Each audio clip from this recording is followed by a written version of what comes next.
Ao encontro da sombra, o potencial oculto do lado escuro da natureza humana. Organização de Connie Zweig e Jeremiah Abrams. Tradução Merle Scos. Editora Cultrix. Canal Le Conde.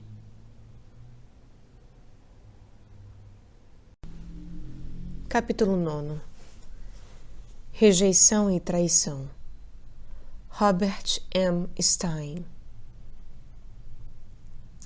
Analisemos mais de perto os mecanismos que são postos em movimento quando uma pessoa foi profundamente ferida por experiências de traição e desilusão na infância. A criança se sente rejeitada e traída quando a transição da totalidade do estado arquetípico original para o relacionamento pessoal mais humano está ausente ou é inadequada. Isso ocorre, por exemplo, quando a mãe continua a se identificar com o papel arquetípico da mãe protetora e nutridora, mesmo que outros sentimentos e emoções, talvez opostos, estejam surgindo no seu relacionamento com os filhos.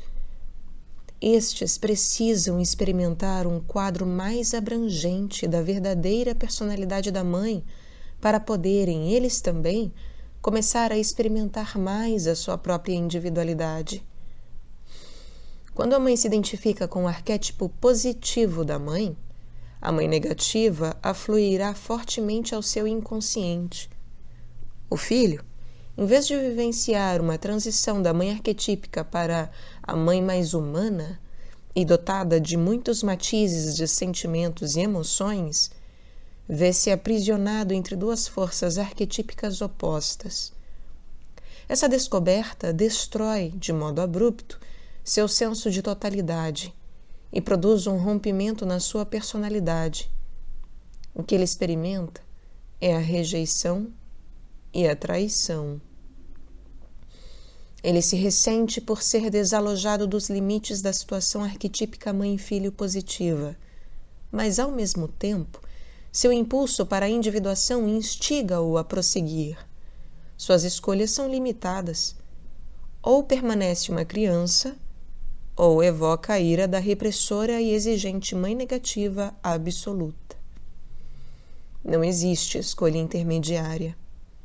Ele se defronta, portanto, com uma força escura que destrói todo e qualquer senso de gratificação ou realização, mesmo que prossiga rumo ao objetivo de formar e expressar sua própria individualidade. E assim é que ele é traído.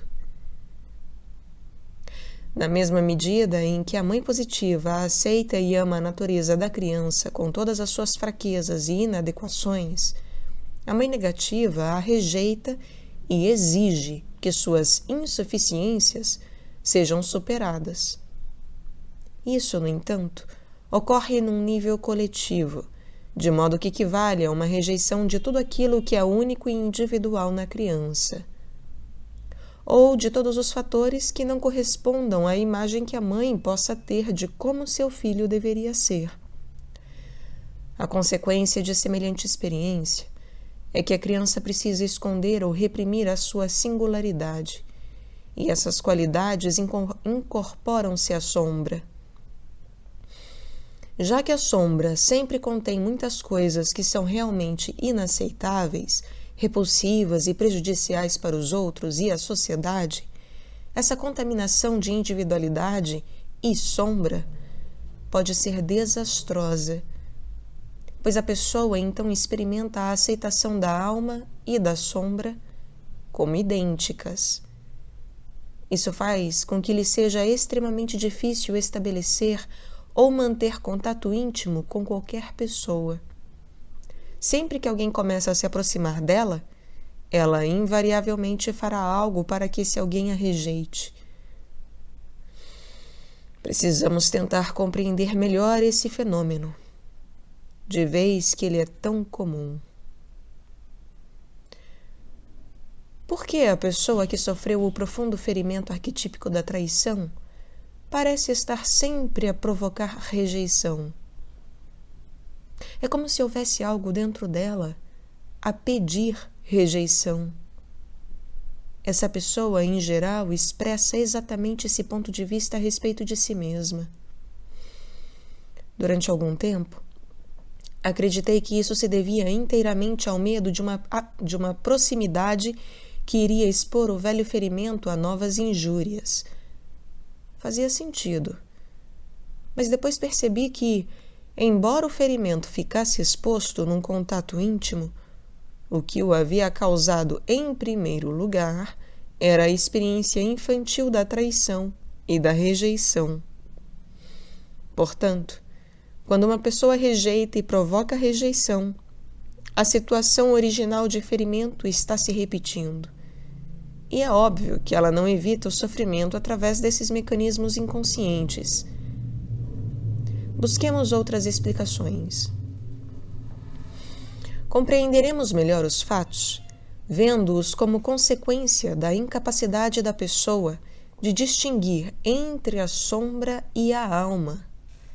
Isso evoca profundos sentimentos de vergonha, de culpa e medo, sempre que ela entra em comunhão com outra alma. Ou seja, existem elementos infantis e regressivos na sombra que deveriam ter sido assimilados e integrados à personalidade como um todo. Mas isso não aconteceu devido à experiência da severa rejeição pelo arquétipo parental negativo internalizado.